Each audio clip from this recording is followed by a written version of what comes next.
ஆண்டவரும் இரட்சகருமாகிய இயேசு கிறிஸ்துவின் திருப்பெயரினாலே உங்களை நான் வாழ்த்துகிறேன். இன்றைய இறைவார்த்தை மூலமாக ஆண்டவருடைய வார்த்தை உங்களோடு கூட பகிர்ந்து கொள்வதிலே நான் மிகுந்த மகிழ்ச்சி அடைகிறேன். கர்த்தர் தாமே உங்களை ஆசீர்வதிப்பாராக. இன்றைய நாளுக்கான இறைவார்த்தை ஏசாயா 43 அதிகாரம் 4 வசனம். நீ என் பார்வைக்கு அருமையானபடியினால் கனம் பெற்றாய், நானும் உன்னை சிநேகித்தேன். நீ என் பார்வைக்கு அருமையானபடியினால் கனம் பெற்றாய், நானும் உன்னை சிநேகித்தேன்.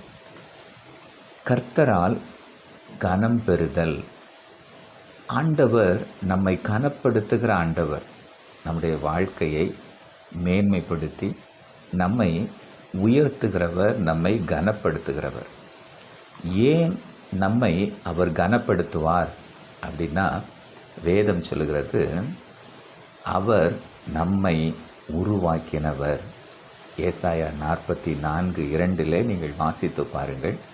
உன்னை உண்டாக்கினவரும் தாயின் கற்பத்தில் உன்னை உருவாக்கினவரும் என்று அங்கே சொல்லப்படுகிறது. எனவே அவர் நம்மை உருவாக்கினவர் என்பதால் அவர் நம்மை கனப்படுத்துவார்.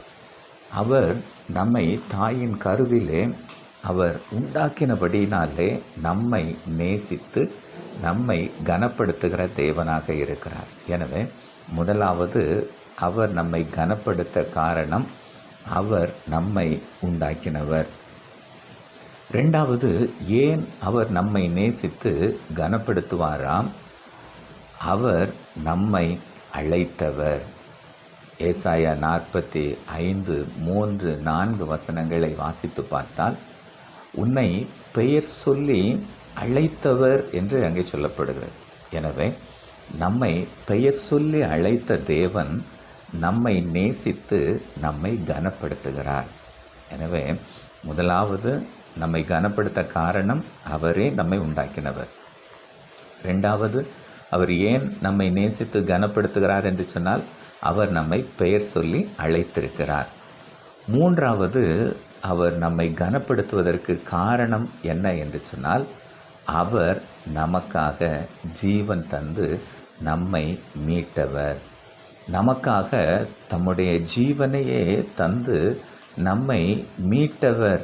எனவே நம்மை நேசித்து கனப்படுத்துவார். எனவே அருமையானவர்களே, கர்த்தர் நம்மை கனப்படுத்துகிறவர். ஏன் அவர் நம்மை கனப்படுத்துவார் என்று சொன்னால், அவர் நம்மை சிநேகித்தபடியினால்.